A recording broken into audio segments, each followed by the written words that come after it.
Hello everyone, my name is Kaylin, and today I'm here to talk to you about an album called My God by an artist named Tessa Violet that I think everybody should know about. I just want to say right off the bat that this is not my first time recording this video. This is the second. Long story short, shortly after recording this video the first time, I found out that my MacBook had a virus, and so while trying to combat the virus, I had to delete one of my editing programs, which in turn deleted the first edit of the first version of this video. And then I tried to factory reset to get rid of the adware. It did not work. So that got rid of the second version of the video, which was completed.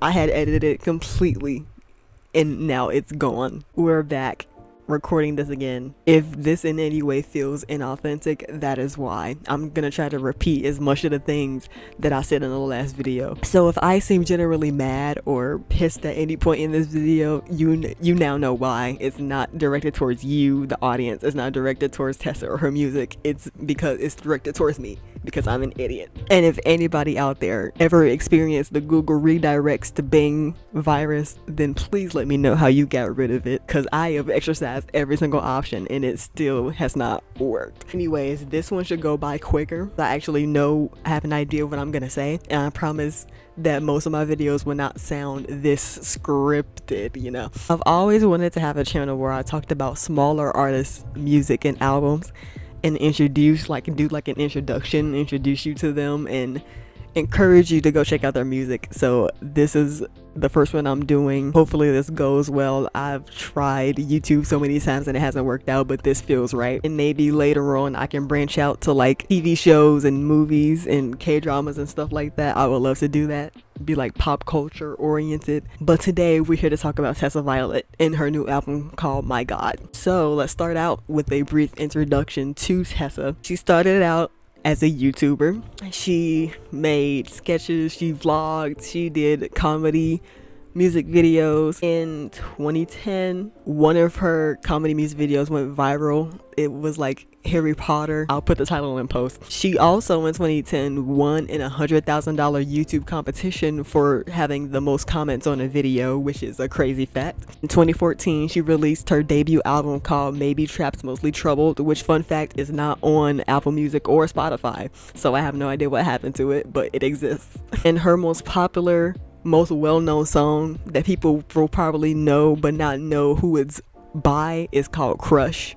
It was on her album that came in 2019 called Bad Ideas. And another one of her popular songs is called Yes Mom, and that's actually the song that made me a fan of her. That's the song that introduced me to Tessa Violet. It went viral on TikTok a couple years ago, and just recently she has released an album called My God. It was released on July 14th, 2023. And it's a masterpiece, and I'm here to talk about it because I love it. I love it so much and I'm talking about it twice. So let's do it again. I'm ready to jump into it. I'm ready to get this over with. Not because I'm disinterested, but because this is my second time filming this fucking video. Okay, let's jump straight into it. There are 13 tracks on My God, 12 of them being original tracks, and the 13th is a voice memo version of one of the songs. So let's start with track number 1, which is called Bad Bitch. I'm a bad bitch, a very bad bitch. B-A-D, that's me, that bitch. And to start out an album with a song talking about how hot and famous and how much money you make is a power move, and we stand. I love songs with this kind of dark sounding instrumental, which is what drew me to Yes Mom, but that's also what drew me to this song and made me immediately like it. If you have a songs that make you feel like a bad bitch playlist, I know it's very on the nose, but this is it. Add this song to it. I want to talk about one of the lyrics. It said like, and now you want to sign me, labels wine and dine me, keep your money Satan, get behind me. I forgot to mention this in the beginning.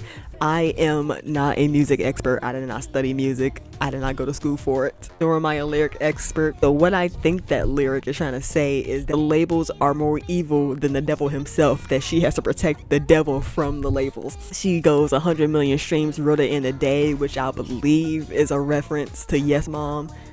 And congratulations on that. Yes Mom definitely deserves this popularity. He also says catch me on the cover of your playlist. According to her Twitter account, that is a reference to the Salt playlist on Spotify, which she was the cover of for a short amount of time when her album first came out. She also uses one of the lyrics of Yes Mom in this song when she says I'm still the one to beat. Yeah, I also had the shocking revelation when I first found the video that the lyric in the bridge that goes that's me TV is not talking about a television.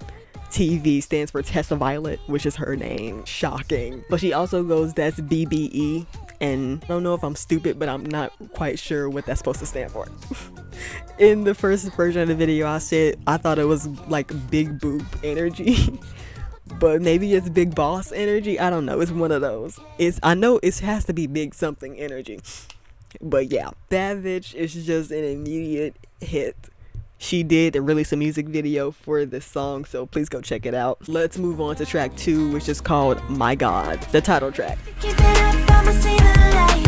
Open up the gates to my paradise like my God. This song is for all you horny people out there. I know some of y'all are watching this. This is for you. Not really much I can say about this song except that it's just purely horny. And I love when an artist can be horny on main, you know. But in this case, instead of on main, it's on their album. I feel like it's a very common thing in pop culture or music or something like that to use religious themes when you're talking about sexual themes, you know, like with God Is a Woman by Redacted, God Is a Woman by Not a Girl's Girl, False God by Taylor Swift, Don't Blame Me by Taylor Swift. Those are the only 2 examples I can think of right now, but I think she really took this concept and made it her own with this song. You know, God forbid a woman be horny, you know. She also goes render me tender like a lamb in the second verse, and that's just probably my favorite lyric of that whole song because it's insane. Moving on, track number 3 is called Play with Fire. Here I go again, take it back what I said, that I'm never gonna play with fire. In this case, Play with Fire is a metaphor for a toxic relationship that you know is bad for you, but you just keep coming back because you love that risk. Blackpink also did this with their song called Playing with Fire. Also wanted to point out, like I pointed out in the first video, that this is the second time that the previous song was mentioned. In My God, she goes, bad bitch, I crack whips, I'm bossy. And in this song, she goes, so my God, I confess, I'm a sitter at best. So that's the second time and the last time that she references the previous song in the song, which I thought was interesting. She also mentions Aphrodite in this song, which, you know, plays more into the horniness. Pretty straightforward song and lyrics. So I think we can move on to track number 4, which is Kitchen Song. Ain't no symphony, no VIP, there ain't no sweeter drug. This song was first performed at a 2020 virtual concert, and it was unreleased at the time, and her fans were, I guess, just demanding her to release it. And I can understand why this song was first performed at a concert, because it does have that Shadow Long anthem-y vibe to it. This is the second to last single before the album came out also, and this song is just about domestic love. It's about being in love and how you romanticize everything when you're in love and when you have someone, and it makes me feel very single. Let me go ahead and read her genius quote because I loved it so much. Okay, what have artists said about the song? Here it is. Kitchen Song is the ultimate domestic love song. It's a foggy mountain morning, but you're at the kitchen table. The hot ceramic warms your hands as you sip your coffee. The dogs are asleep by your feet. Your partner is setting up the chessboard. You are in love. That is the most wholesome shit I've ever heard in my life. I am a sucker for romance. I love watching rom-coms. That's my favorite genre of movie. I love watching romantic TV shows, reading romance books, listening to the love songs. But it all just makes me feel like I'm never gonna find what is portrayed, you know? Like, how am I ever gonna find somebody who will write me kitchen songs? In verse 2 she goes, so let your castle take my pawn, let the dogs out on the line, and I will write you kitchen songs, and I will give you all my love. Can't get over just the whole concept of a kitchen song in of itself. That is so sweet. Before I think about being alone forever, let's move on to track 5, which is the infamous Yes Mom. I'm the one to beat ya. Again, songs that make you feel like a bad bitch playlist. Go ahead and add it. This is again one of those dark sounding instrumentals that I am immediately drawn to. So this was an immediate yes for me, and this is exactly why I became a fan of her. This song is just about self-love, self-empowerment, bragging, and not being ashamed to brag. And I can't wait to finally be successful at something so that I could finally relate to this song when I scream it at the top of my lungs all the time. Also, what I didn't point out in the first taking of this video was the title, Yes Mom. She does say it, but it's a background vocal and it's distorted, so you can't really hear it. So it seems like she doesn't say the title in the song, but she does. She says it in the background a few times in the choruses, and that's obviously in reference to how everybody calls female celebrities that they like, how they love to call them mother and mommy. I've tossed around my fair share of mothers, but never mommy. In verse 2 she goes, 2020 vision with ambitions, how I'm made. And that's one of the only lyrics I can relate to right now, because I do have 2020 vision at the moment, but that will surely change when I get older because I stare at too many screens all day. Honestly, I can relate to push me down and I bounce right back because of what I'm doing right now. This was also played on her concert before it was released. That's crazy. She even did a Genius verified lyric breakdown for this song, which is how you know it blew up. Also, the single cover is a serve. She did that. Next up we have Complete and Utter Heartbreak, track 6, which is called Again Again. When I close my eyes, you're smiling at me. I came to this revelation the last time I filmed this, but this is absolutely my favorite song on the album. It is so painfully beautiful. The lyrics, the production, everything about it. The way she sings it, it just makes it even more heartbreaking. The way she is just above a whisper and sounds like she's gonna cry or whatever, however you want to interpret it. It just makes it even more painful. And I will admit that I have teared up listening to the song. Haven't cried yet. I'll let you know when I do, because I'm sure I will. It's so sad that you don't want to listen to it, but it's so good that you can't help yourself, you know? You have to listen to it. This song is about a relationship that ended because the person was not a good person at all. But Tessa can't help but reminisce on the relationship, and she can't seem to let it go. She keeps grasping onto the good memories, and she's like, oh, but we had so many incredible moments and we were so in love. How can that just go away? We're still happy because I can imagine us being happy, so we're still happy, right? Not right. Brush me off like it's not by design. And I do what I can to draw the line, but oh, when I close my eyes, you're smiling at me. In the kitchen light, you try and catch me, and it feels so right because you have me, and we are happy. Again, again, again, again, again, again. How dare she write something this good? You know? In verse 2 she goes, what a cruel thing to do, to hold your cards, to twist the truth. Guess I misjudged you, but God, I loved you. So this person obviously lied to her a lot. And then before that she goes, but we're just two ships passing in the night, and you were turning left when I was right. So it seems like they were just out of sync all the time, and he lied, and he was emotionally closed off and unavailable, never told her how he felt. And it's just that feeling you can't help but love someone even though they treated you shittily. Loving someone even though they could care less about you, which as a person who gets into unrequited, however you say it, one-sided crushes so often, I relate too hard to it. And can we talk about the bridge? When she goes, you give me all your love and there's no stopping us, and we watch as everything falls into place, and it's that boom, boom, boom, boom, boom, boom, that build up. And then at the last chorus when it goes dun, dun, dun, dun, dun, dun, dun, dun, oh my gosh, bro, it gives me chills every time. It never fails to give me goosebumps because it just makes it even more dramatic and cinematic, and makes you feel like you're in a movie or a music video or a TV show or something like that. It's perfect for us daydreamers, if you know what I'm saying. This was an offensive song, and she had no business putting this song out. Because now I'm going to be fixated on it for months. Fixated. I think it's fixated. And the thing is, I'm never going to get to see this live. She comes to Chicago in 2 weeks, and I'm not going to be able to see her live because I'm broke. And I'm very mad that I'm not going to experience this song live. It keeps me up at night. She is just such an amazing storyteller in her lyrics and the way she writes. Good fucking job on this song, Tessa. You knocked it out the park. This favorite snuck up on me, and when it hit me, it hits deep. I could gush over how good that song is, but we need to move on. Let's quickly move on to track 7, which is also heartbreaking, called Good Things Go Bad.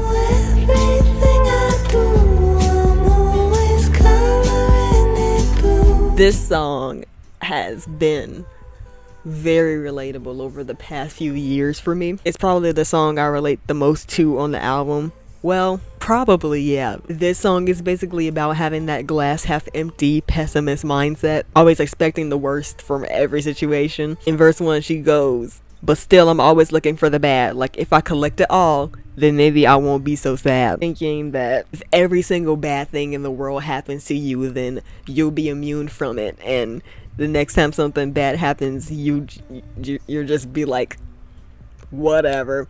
But no, that's not how it works.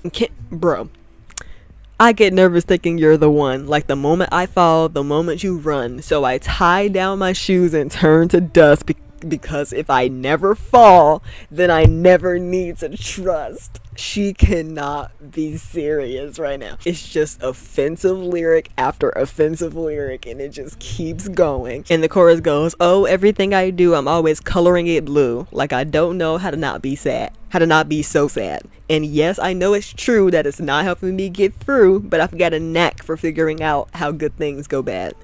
Not out, just figuring. I relate to that too. Like you know that it's a terrible way to think, but you just can't help it. You just can't help it. And it's just not a good way to live, y'all. I'm learning that now. I'm trying to be more of an optimist recently, especially with this right now. I'm mostly optimistic about this, but of like a few times during the day I'll like have it in the back of my mind that I'll post this and people will find it and be like, you're so bad at deciphering lyrics, like that's not what this lyric means, and blah blah blah blah blah. Like I just think about all the negative comments I could get, and I've tried to push that thought down, because of course there's gonna be one or two haters if you're doing something in the public view. You know, you got to go out and live your life. You can't let your pessimistic mindset keep you from living your life. Don't always expect the worst. Start expecting the best. I know it may sound crazy, but expect the best and just live your life. And if something bad happens,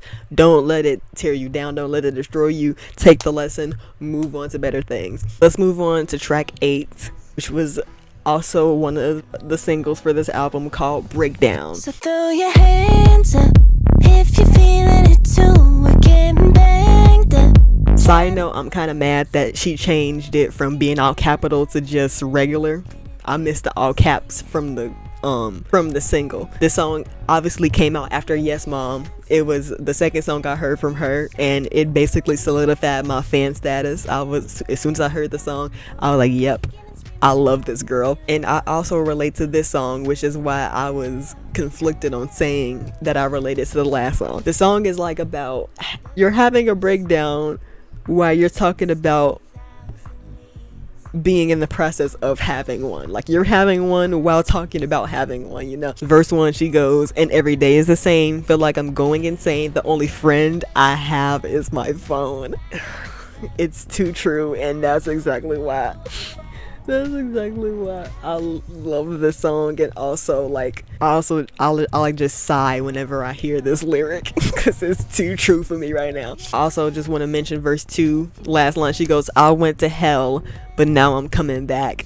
And when she says that, the beat is like building up in the background, and it gives me chills every single time. Like it's so simple, but it's so impactful. The beat building up just adds to it and gives it that drama, and I love drama. I am all about drama in music, not in real life. Well, sometimes. I'm like an undiscovered theater kid, kind of. I didn't discover my love for musical theater until Hamilton. I always loved like Disney songs and stuff like that, and those are musicals, so like it was basically pretty much known. In the post-chorus, he goes, I'm gonna have a breakdown And after she says that, it's this like jumble of like weird obscure sounds all mashed together. It's like a person screaming and all this other stuff. And I've just now realized after filming the first video that is symbolizing a breakdown, and that is genius. Tessa, you are a genius. I loved it regardless, but it makes so much more sense now. I love music like that where it just has these where it just has these weird sounds in the background. Love the song, instant hit. Love it so much. Let's move on to another heartbreaker, number 9, called When the Curtain Falls. When the curtain falls and everyone In the mirror, something, you're still all alone. This song is basically bottom line about how fame does not change loneliness. And that's just it. And I made such a good point in the last video, and that's one of the reasons I'm so mad that I lost it. But I'm gonna try to reiterate it the best that I can right now. So in verse 1 she goes, they tell you if you want to make it, gotta strip, gotta let them see you naked, turn your pain into a crown, I guess at least I'm famous now. And that rings so true from what I personally know. Being a fan of people in the music industry, you learn about the music industry very quickly. And it feels like to me that a lot of musicians feel like, well, musicians and celebrities in general, honestly, feel like that they have to, now I have to find the right wording again. They feel like they have to show their real emotion at all time and tell everybody exactly how they're feeling and show when they're sad and write songs about difficult times in their life for people to like them, because if they don't, then people will call them fake and inauthentic and all this shit. And like, turn your pain into a crown, like it makes you feel like you just have to share all of the terrible shit you've been through so you could seem relatable and authentic to the people who love you, like your fans. And that's just not true. Celebrities don't owe us anything. If they don't want to tell us about stuff, they don't have to, and that's just the bottom line. They do not have to show any kind of emotion. If they only want to post their happy moments or sing about their happy moments, write songs about their happy moments, that's on them. That's completely their decision. They do not have to write sad shit. They don't have to talk about sad shit that goes on in their life and share it with you if they don't want to. Just because you follow a person and you love their music or whatever they do does not mean you're entitled to know about everything that was such a good point, and I'm so mad I just stuttered. It doesn't mean that you're entitled to everything that goes on in their life. In verse 2 she says, I want to be somebody's best friend. It hurts because I relate to it way too much. I actually was somebody's best friend, but only one time. First, I have a very bad, terrible track record with friend groups in my life in the first place. But I had this person in middle school. We were really close. We became best friends. And then she one day decided to randomly drop me from being her best friend to make our mutual friend her best friend without me knowing it all. It just happened at the drop of a hat one day. And both of them had the nerve to ask, why does it feel weird? Why does it feel like things have changed between us? Are you fucking serious? I'm gonna keep reading verse 2 because it's offensive. Wanna know that it mattered in the night's end. Guess all this work and fame don't do much if you got shame. I wanna be somebody's first call. In the night when they don't know if it works out. We'd cry until we laugh. I think I'd be good at that. Tessa, why do you have to write such good, painful shit? Why? I'm talking to her like she's watching. She is on tour. She is busy. She is not watching. But if in the slight chance that she is, I'm sorry. I just want to apologize for my whole self. And the lesson to take from the song is basically, do not let popularity and status and fame and success make you neglect your personal life, you know, like your friendships. Because then when you win that award or finish posting that video or hit 1 million subscribers or get 1 million streams on a song, who are you gonna call? Who are you gonna call to celebrate with? Let's move on to number 10, which is Song Without a Title. Yeah, I'm alright. saw this song as a sequel sister song to Again Again. This song is basically about breaking up with someone who gaslit you. It seems like from the lyrics, breaking up with them makes you gaslight yourself, makes you question yourself. They just leave you and it just makes you feel very shitty about yourself, you know. And in the original video to this one, I was conflicted about whether this song is about an actual relationship that happened and they broke up, or was it a friends with benefit situation, or was it like a situationship, even though I hate that term. I think this was a real relationship that ended. I think that's what this is in reference to. In verse 1 she goes, everyone we knew could see it, you were in love. I'd move your way and watch you light up. Now you put me in my place so cold I could freeze, and I make myself a promise I'm gonna leave. Because that verse can be interpreted as like a situationship or a one-sided love, where she was like, everyone we knew you could see you were in love. I'd watch you light up. Like, this is her perception, and this is her and her friends' perception. Like, her friends were telling her like, oh, you guys are so in love, he totally likes you back, and she thought that too, but he put her in her place, meaning he like rejected her or something. And she's like, I gotta get out, because you have to leave. When you get rejected, don't stay. Have some self-respect. But she's a liar. Yeah, she's a wreck. She says in the chorus. In verse 2, she questions herself. She gaslights herself. Was it because I was too needy? Was I too much? You used to love me. We used to touch. And that is what made me switch and realize that, oh, this is about actual relationship, not a one-sided relationship. Now, baby, you don't even like me, and I say that it's fine, and I steel myself to the fact that I couldn't change your mind. That's fine. It's not fine. I'm telling you right now, it's not fine. The part that I hate about this song is the outro, where she goes, so if you ever fall, you can always call. I don't mind. If you need a friend, a place to rest your head, I don't mind. Absolutely not. Do not make yourself his backup plan. Don't make yourself his fallback. Don't make yourself second choice. If he falls on his own. That is his mess to clean up. You do not offer your shoulder. Respect yourselves. Stand up. Stand up! That man does not get access to you anymore, okay? That's the only grievance I have with the song. Other than that, I love it. I go silent when that part comes on. The guitar at the end is too good. Also in the bridge, she references all the previous songs. She goes, left my love an idol song without a title. Here I go again, taking back what I said. Play with fire. It's not love. Again, again, again. You're never gonna play with fire. It's just what you get. My God, my God. Tell myself I hate you. Tell myself we're made to. All my love, which is from Kitchen Song.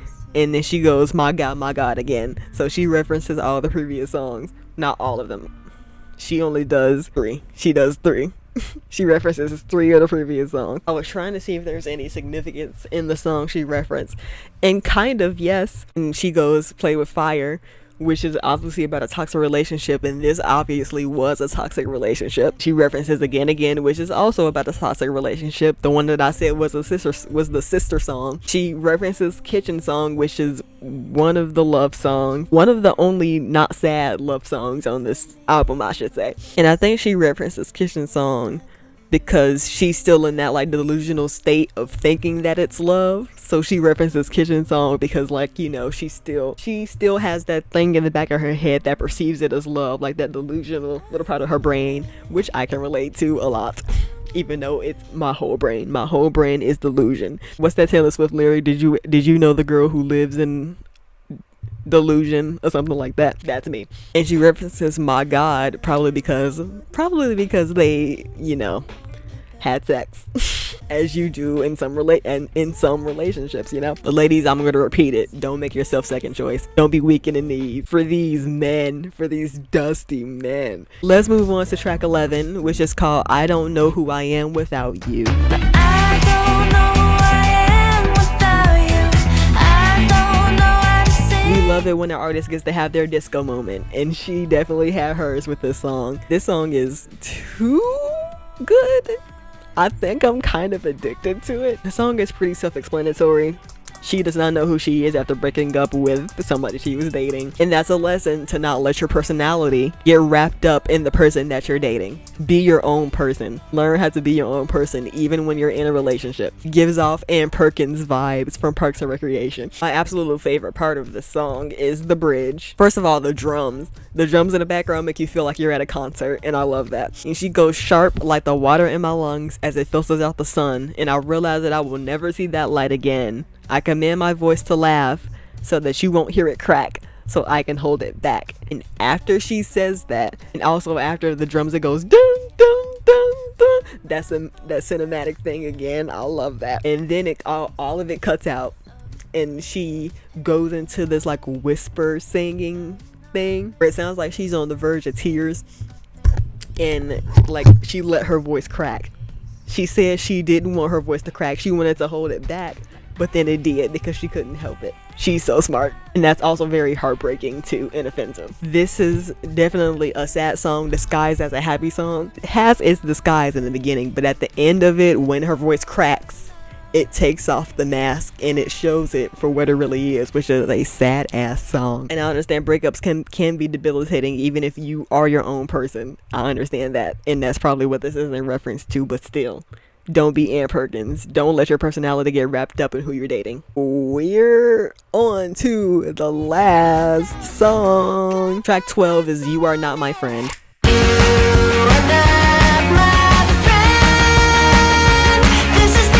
I also relate to this song heavily. I don't know if I related to it more than the other two I said I related to, but I definitely relate to it a lot right now. I went on this long rant in the last video, and I'm gonna prevent myself from doing that, but I'm gonna summarize it. Long story short, I very recently had to cut off one friend, and in turn lost all my friends because that one friend secretly hated me and was pretending like they didn't.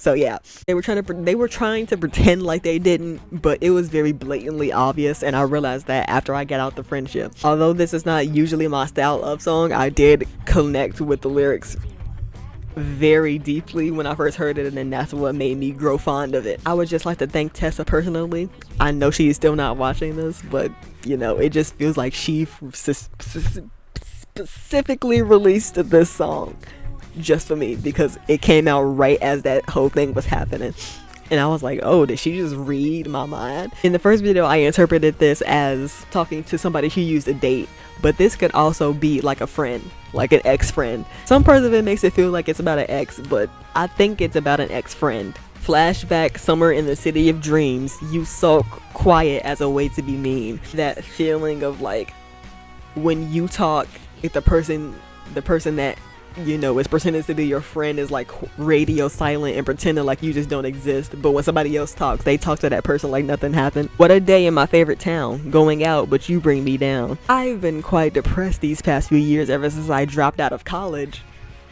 and you know, losing a family member very recently did not help, which none of my friends reached out to me about. Well, some of them. The majority of the ones, like the ones that I knew were kind of sus, didn't reach out, and that's what confirmed it for me. But yeah, I've been depressed for a few years, and that friend was surprisingly supportive during that time when I was feeling really down. But when I said to them that I started to feel better about myself, that's when everything switched, and you know, they finally took off their mask and showed their true colors. Like, they didn't want me to be happy, basically. And fuck you, because I'm way happier without you. I have never been happier to have a dry phone. And for people who don't know, dry means boring. Like she says, telling me that I'm such a chore when all I wanted was to be your girl, which is what tipped me off to thinking that this was an ex. But you can be like your friend's girl. Like you said, that's my girl, you know? You act like a Satan, say I'm insane. Man, you call them out on it once, and they call you too sensitive, and that you can't take a joke. You weren't joking, bitch. I have no problem with being picked at or made fun of in a joking manner, but when you're doing it constantly to the point where it's the only thing you say to me is insults that you're playing off as jokes, that's when it gets to be too much, and you know, in hatred territory. Lyric that I love is, guess you couldn't bear to see me shine, 3 fingers, read between the lines, when I literally just flipped the camera off. Oh, can we talk about you say I'm insecure? You're 28 with a teenager. 28 with somebody who just graduated high school? Absolutely not. No, sir. I know it's a man. No, sir. Significant other. It is about a romantic relationship. I just got confirmation from Genius. It's about a romantic relationship, but I relate to it in a different way, you know. But yeah, it says, detailing Tessa Violet's relationship she had when she was a teenager, unpacking the questionable ways her significant other acted, as well as the uncomfortably large age gap between the two. Damn. Did every musician have an age gap relationship? Every female musician? Olivia Rodrigo, Billie Eilish, Taylor Swift. Like, what the hell? If I had just read that at the beginning, in the first video, I would have known. Everybody relates to music in their own way, you know. It can be interpreted any way to fit. If you want to interpret it in a way that fits your life, then go ahead. It's better to be alone than be with people who treat you like shit. So if you have a friendship that you feel like is terrible, get out of that. That's it. Track number 13 is the Kitchen Song Voice Memo, which go and listen to it if you're interested. But that is it for all the original tracks, and I am so relieved to be done with this again. Also, I love that the album cover is pink, because not only am I a fan of the color pink, it's very topical with this whole Barbie movie craze going on, which I saw last weekend, and I loved it so much. I saw it with my mom, so the ending made me cry like a baby. I'm very mad that Barbie Dreams by 50/50 was not included in the movie though. Justice for Barbie Dreams. That song is good. I strongly encourage you to go listen to My God. I'll put the links, both Apple Music and Spotify, in the description. Go stream the song right now, or else stream it. Check out the rest of her discography. She deserves it. Go follow her on everything at Tessa Violet. She 100% deserves your time. I have a few more albums that I want to do videos on lined up, so I'm very excited for those. So you can subscribe and stick around for those. I would love that. I also opened a Patreon. It's $5 a month. The link is in the description. I will post on there as often as I can, I promise you. I use the songs in the video so that you can get an idea of what you're getting into before you go stream the music, you know? So I won't be able to monetize most of my videos when I reach 1K. So if you want to further support me, join my Patreon, link in the description. If you don't, that's fine. Subscribing and liking is more than enough for me. You can follow me on Instagram and Twitter at Kaylin Beard. And you can follow me on TikTok at Kaylin_Beard. The links for those will be in the description as well. You can follow me on Threads too, I guess. I don't really post on there that often, but every few weeks I forget that app exists. So when I do remember, I will post. And I refuse to call Twitter X. I will never call Twitter X. Yeah, I'm excited to see what this will bring. I'm gonna sign off before I go on a huge rant that nobody wants to listen to. So I will see you guys in the next video. I can tell you that it's going to be about another YouTuber turned musician, which is very interesting. I hope I'll see you there when I post it. So I'll see you guys next time. Bye. Close my eyes, you smile.